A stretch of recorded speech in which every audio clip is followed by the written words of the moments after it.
and welcome to an EvaGeeks review.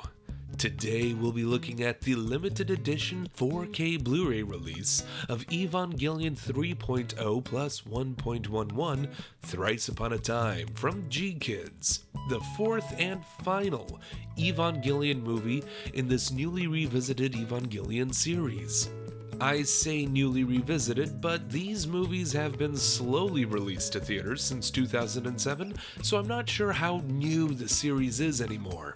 Seriously, in the time in between the release of the third movie and the fourth movie, the entire Disney Star Wars sequel trilogy came, went, and crapped its pants in front of its fans and the general public alike. But the wait was well worth it. Unlike the Star Wars sequel trilogy, these new EVA movies are spiritually transcendental and devastatingly beautiful to watch. G-Kids will most likely release a more standard edition of the 4K disc sometime soon, but I wanted to get my hands on this limited edition because it most closely matches the packaging and features from the Japanese disc release of this movie, otherwise known as Shin Evangelion. The word Shin is written in hiragana, which is, from what I can tell, a phonetic lettering of the Japanese words. I don't speak or read Japanese, so I probably don't know what I'm talking about, but basically Shin could refer to the Japanese words for true, new, or even God, depending on the context. The reason why the meaning of Shin is kinda up in the air is because the title's hiragana lettering. If this word was written in regular Japanese kanji, there would be specific characters for each of the different meanings to signify exactly which Japanese word is being used. This set comes packaged in this beautiful, white, robust sleeve housing the fold-out disc container, a 16 by 11 inch fold-out poster, an English-translated booklet from the Japanese disc release, full of character designs for one of the EVA-related short films included in the special features disc, and some neatly printed art cards in the characters of the film. Actually, some neatly printed thumbnails for the art cards?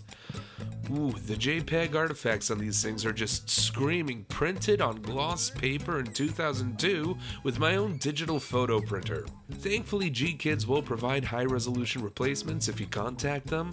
I apparently ordered this copy late enough in the game where the replacement art cards were already included in the outer plastic wrap for the rest of the packaging, but the original thumbnail prints were properly packaged in the box set itself. Oh well, no harm, no foul. These high-quality prints do look fantastic, but I'll also keep the 2002 quality photo prints just because I can. And here we have the 3-disc set in this fold-out container, beautifully complementing the presentation of the Japanese 3-disc set. Looking into the full HD Blu-ray disc provided, and oh my gosh, look at all that color banding! Sure, the Japanese Blu-ray had some slight color banding simply due to the 8-bit color format native to Blu-rays, but it wasn't this bad. What's going on here? Well, back in the days of DVDs, when compression was difficult and disc space was limited, it was typical for the disc manufacturers to prioritize the quality of the audio a little more than the quality of the video. Basically, the human senses can notice audio compression more than it can notice video compression. So, they would be sure to allocate as much room as possible for the audio while compressing the video down to fit, allowing those with high-end home theater systems such as myself maximum bang for their buck. This mindset was carried over into Blu-ray discs, where we have enough room for one flagship quality lossless compressed 5.1 surround sound master audio track, and plenty more space for the cleanly presented 8-bit colors of full high-definition video. And that's certainly true of the Japanese Blu-ray disc for Shin Evangelion. However, the English disc not only comes with the flagship DTS 5.1 master audio track for the Japanese language track, but also an equal-sized DTS 5.1 master audio track for the English dub as well. So now the video needs to be compressed even more so than the Japanese disc in order to fit both sound options onto the English released disc, resulting in some unfortunate color banding. Now I know you're thinking that other movies on Blu-ray can have a bunch of different language tracks without any troublesome video compression. What's happening there? Well, as it turns out, many of those Blu-rays only have one English option for their lossless audio quality. All of the other audio options aren't as sought after as the English track and are often heavily compressed in order to save room on the disc. So yeah, it looks like the sub versus dub debate has leaked its way into the audio formats, as there is equal demand for both high-quality English and Japanese audio tracks. And of course, the longer the movie is, the more severe the video compression will be. That's why a 90-minute movie with two high-quality audio tracks from 2012 looks far less compressed than a 2.5-hour film with two high-quality audio tracks from 2021. It's also important to note that I'm using the extreme examples to demonstrate this phenomenon. Dark colors, red colors, and gradient colors are the most difficult to perfectly capture, compress, and display. So the fact that this scene is literally made out of dark red gradient colors kinda stacks the deck against the compression needed for this Blu-ray disc. But the brighter, more colorful scenes in the first half of the movie still look gorgeous, with no noticeable side effects from the compression at all. Vivid greens and blues do especially well with these digital processes, so that's no surprise there. And like I said, if you look carefully enough, you can still see some slight color banding on the Japanese Blu-ray as well. That's just the nature of 8-bit color video. And of course, this isn't even an issue for the 4K disc, as there seems to be more than enough room for the high-quality versions of both audio tracks without any noticeable compression artifacts in any of the colors at all. Just look at these smooth, juicy, dark red gradient colors dripping from the scene. This movie was transferred from its 4K master, which was pulled from a 2K production source and presented in a 10-bit color format. So that practically eliminates most color banding issues right out of the gate, as the 10-bit color format on 4K Blu-ray discs preserves more color detail than the 8-bit color format native to the high-definition Blu-ray discs. The theatrical release probably had at least a 12-bit color format, but they haven't found a way to put that on a premium home video grade optical disc just yet, so no dice there. There is a weird thing going on though. Neither the Japanese or the English release of this movie have any HDR, just going with the standard dynamic range color grade for this movie. But unlike the Japanese disc, there is a Dolby Vision option available on the English disc if you choose to turn it on. SDR stands for Standard Dynamic Range, and HDR refers to the High Dynamic Range colors. It basically gives you darker dark colors and brighter bright colors than would be possible on older Standard Dynamic Range color formats.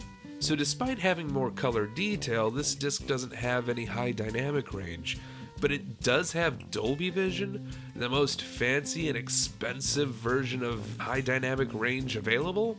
So how is that possible if the disc technically doesn't have any HDR? In fact, why isn't the Dolby Vision listed on anything having to do with this release? Most Dolby Vision enabled discs have the Dolby Vision logo proudly printed on the back of the box, but with Shin EVA it simply tells you what equipment you would need to use the Dolby Vision. No logo or anything shown here. And why does a Dolby Vision desaturate all of the colors? Well, Dolby Vision HDR is a form of high dynamic range that comes with a set of instructions for the TV that actively changes the picture settings of the screen in real time on a scene-by-scene basis. And these particular settings apparently make this scene look darker and less colorful for a more dramatic effect. Understandable, since Gendo is involved in this scene.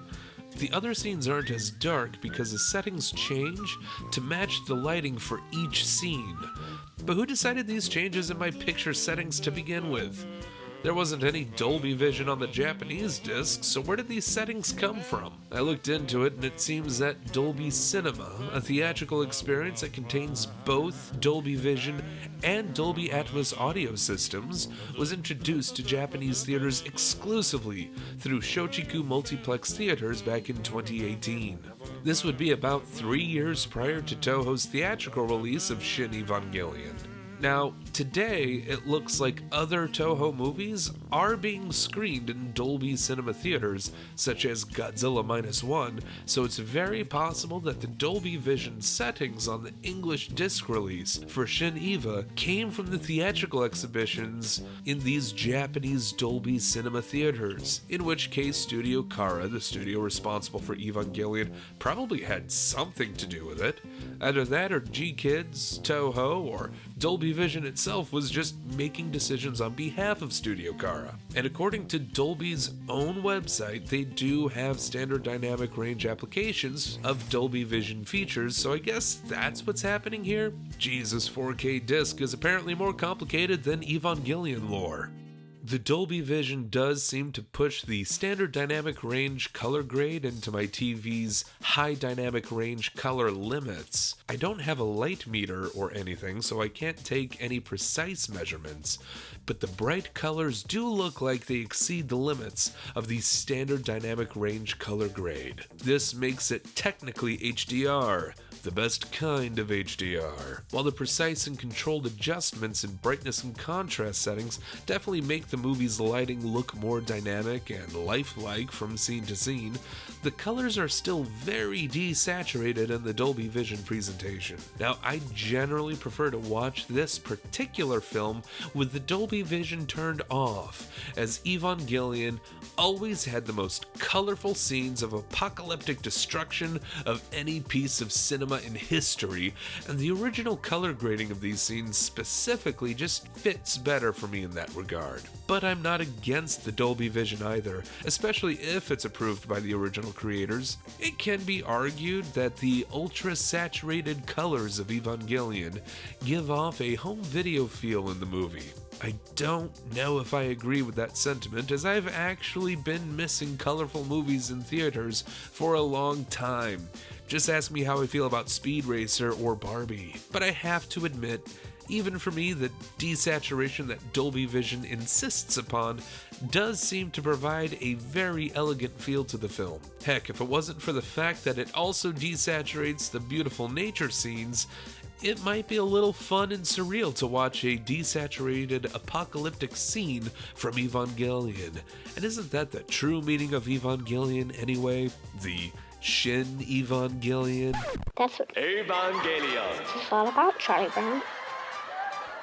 Actually, in an interview somewhere, director Ono clarified that the Shin in his movies only meant new, so that answers that. But like I said, I'm a dumb white American male who doesn't understand Japanese in the slightest, so don't take my word for it. One more note on the English track for this movie. It appears as though the screams for the Japanese voice actors somehow made their way into the English dub track. And yes, I do mean the literal screams of the voice actors, as the characters they play tend to scream a lot.